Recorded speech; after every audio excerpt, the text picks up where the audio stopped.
Good day. This is Amy K. Gaskin, aging maven aficionado here on Ask Amy About Amy. Ask Amy About Aging.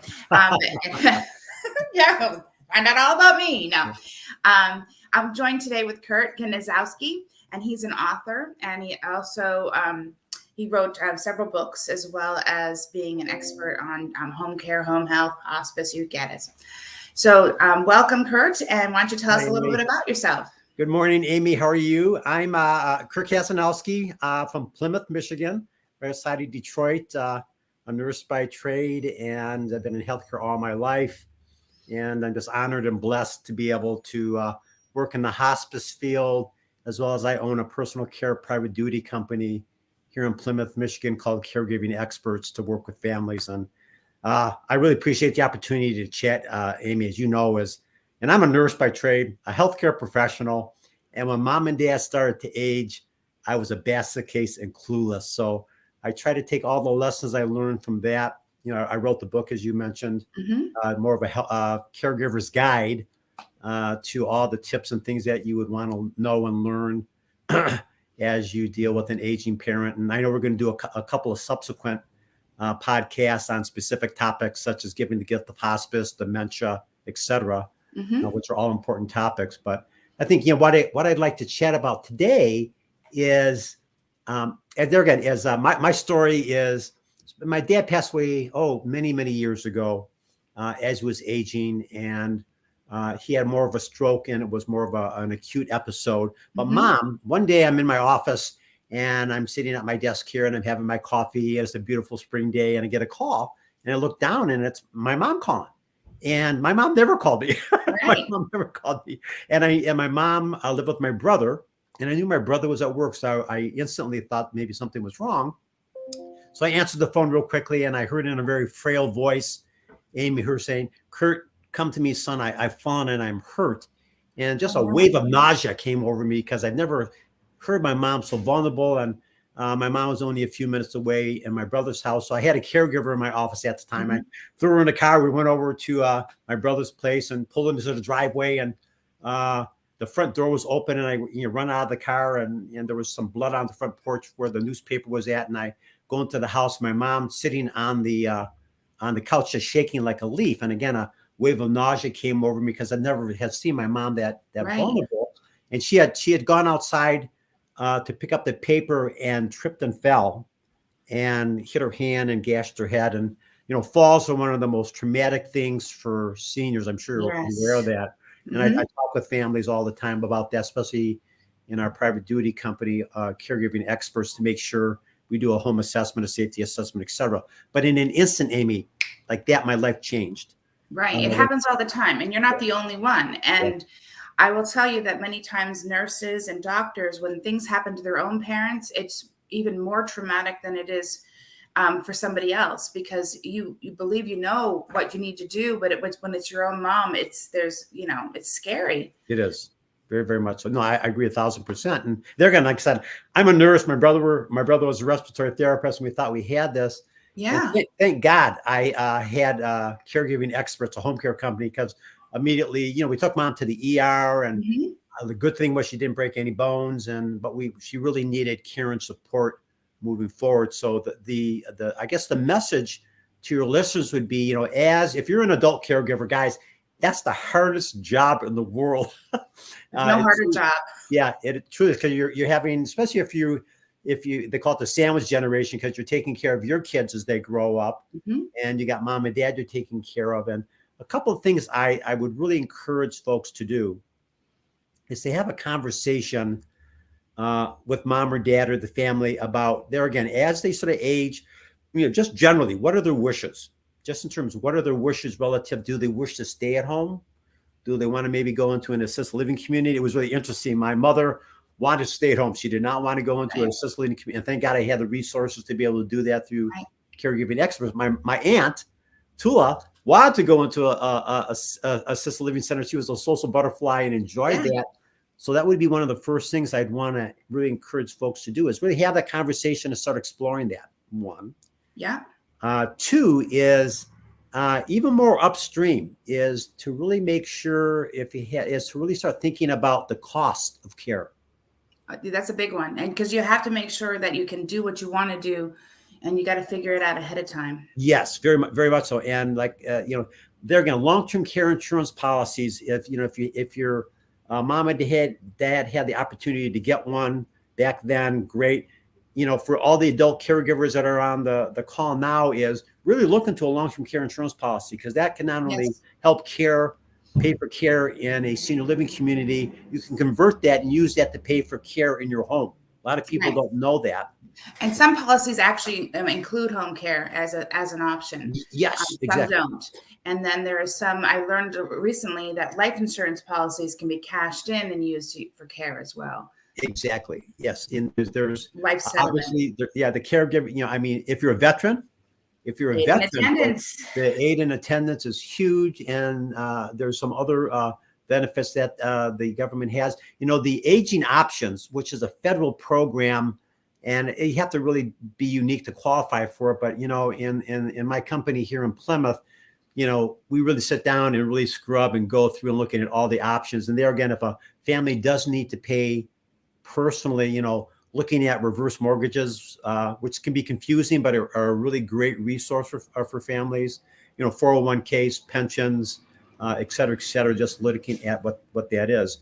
But the other planning piece is looking at having an advance directive in place, which really helps if you have if I had an advance directive in place and you were my sister, Amy, and I had a medical emergency and I couldn't make decisions, that advance directives sort of points out and gives you the power to do that, which is good. Yeah. A lot of people know about this other one, but as everybody, in my opinion, should have an advance directive in place. It just really makes things much easier to manage. Loved ones. Yeah. Yes. And because it gets confusing, and you got to understand that when something happens to you, your family's worried and they are not going to necessarily make the best decisions. So if they have a guide, this advance directive tells them exactly what to do, exactly what your wishes are. That's the absolute best thing to do. Yes. And then there's what's called the post-it, which is basically as you have a crisis in your healthcare condition, the advance directive may not necessarily give the healthcare professional the direction you need. A post-it, which is it stands for physician's order of traveling or something, but it gives specific directions on what you want done relative to if you come to the hospital, do you just want comfort care, or do you want to be in the ICU? It really maps out those critical decisions that you need to make when you have a medical emergency. So doing some of that pre-planning is essential for adult caregivers and their loved ones as they move forward. Because, the tsunami of aging is, folks, it's huge. Yeah. It's huge and confusing. And, you have to plan ahead before a crisis happens. At least you only live minutes away from your mom. Yes. So your mom had a very strong, what I call as a care circle. So she lived with your brother. She had you down the road. I'm sure she had neighbors that checked out on her and friends, but some people don't have that. And so I like to make sure all the care circles on the same page. So, because it helps everybody. Excellent point. Yeah. I mean, when I developed that set of resources, that sort of cascades into the next topic is, caregiver burnout is if you're an adult caregiver is, like I said, caring for a loved one.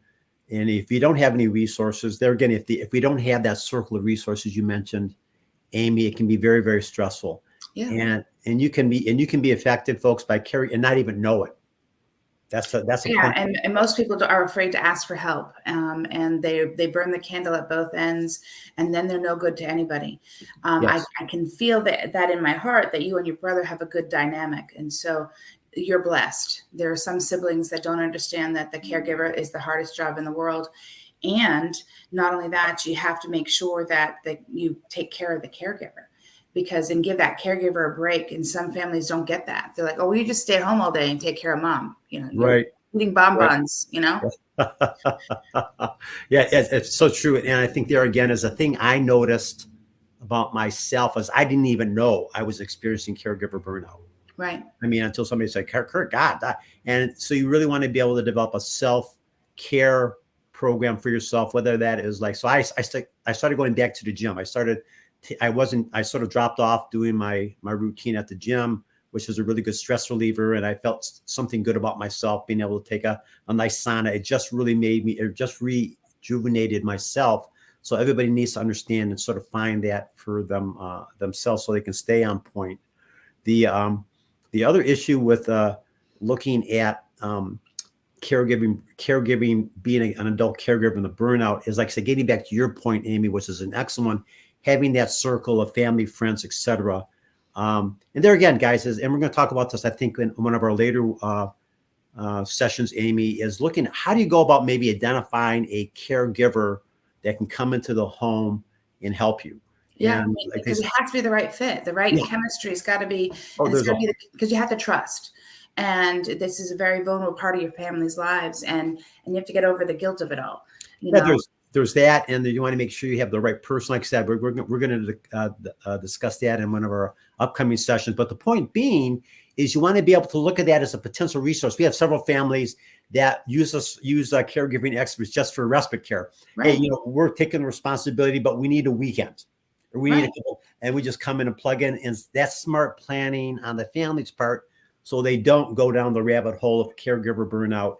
And you'll have to stretch the funds, because you're not doing it 24 hours a day, 7 days a week. Exactly. But you're giving yourself a treat. So there's ways to afford care. You just have to get the right resources. It's not what you know, it's who you know. Right. People like you at Caregiving Experts will help them to get the resources they need, and you know where to look. And many people don't know where to look. Right. And you feel lost and you feel alone. I used to tell people, get the chicken soup for the caregiver soul books. Yeah. Put them in the bathroom, because they're quick stories that you can read. Some of them are less than a minute. Some of them maybe 2 or 3 minutes, but you need to know you're not alone. Right. Yes. No, I agree 1,000%. And, it's like I said, it's a challenging job. I think there again is, I'm in healthcare. I mean, the thing that really strikes me is I'm in healthcare, and wow, I didn't even know this was occurring to me. And there again, I thought I had the knowledge and expertise to be able to plug mom into, and I didn't have that. So it's important that you find that and you're able to do that. So yeah, very, very important. Very, very key. Very, very key. Yeah. Anything else you want to talk to us about today? Any other tips that you can give us that you noticed when caring for your parents that you were surprised about? Yeah, and I think there again is, as Tess said earlier, is there's so many things that you can sort of plan for, so they don't fall on your doorstep and be like, what are the big ones? Yeah. It's talking about the car keys for driving. Oh, and that's I mean, it is a huge emotional topic for folks. And I think, there again is, it was interesting, because my mom, and she was like in her early 80s and drove like a bat out of hell. Now I know now I know where I get my lead foot from. There you go. My grandmother got a lead foot towards the end. I remember she used to be the slow driver, and then all of a sudden. And I'm talking to her about lead foot Graham. Yeah, I'm talking to my brother, but we're gonna have to talk with mom about not driving. And that's taking away their independence. Yeah. And that can be really brutal. That can be also an emotional step in isolation for a senior, which you don't want. No. So we're getting ready to have the talk with mom. Cute story. And my mom says, boys, I want to talk with you about something very important. So we sort of sit down. So what is it, mom? She goes, she goes, I think I should stop driving. And I go, oh my God. How lucky are you? A gift from heaven. I said, Mom, and she said, only if you guys promise me I can go wherever this is before Uber and Lyft and all these. I said, yeah, Mom, whatever you want, we'll make sure I can get wherever you need to go and what have you. She also, getting back to your circle of friends, had a close circle of friends she was able to draw upon to be able to do that. So it's very, very, very, very, very, very interesting and challenging as life moves on. Yes. Absolutely. Yes. Absolutely. Any other last minute tips? Well, I think there again is, one is have that conversation. Just to summarize, you have the conversation with your loved one, your siblings, in terms of this. Also, it can be an extremely emotional period for the family. I've seen families come unraveled dealing with this stuff. So you really want to sort of stay in your game and be point with that. But have the conversations. Seek outside help and assistance when you need that. And there are a lot of great resources that are out there. And we're going to touch on some of these as we go through our other sessions together, Amy. So I hope your listeners will chime on in and get some more specific tips on specific topics. That's awesome. Again, this is Ask Amy About Aging, and I'm aging maven aficionado Amy K. Gaskin. And today I was joined with Kurt Kazanowski, and we talked about taking care of mom and dad. Thanks again, Kurt. Take care. See you soon. See you Bye-bye. soon. Bye-bye.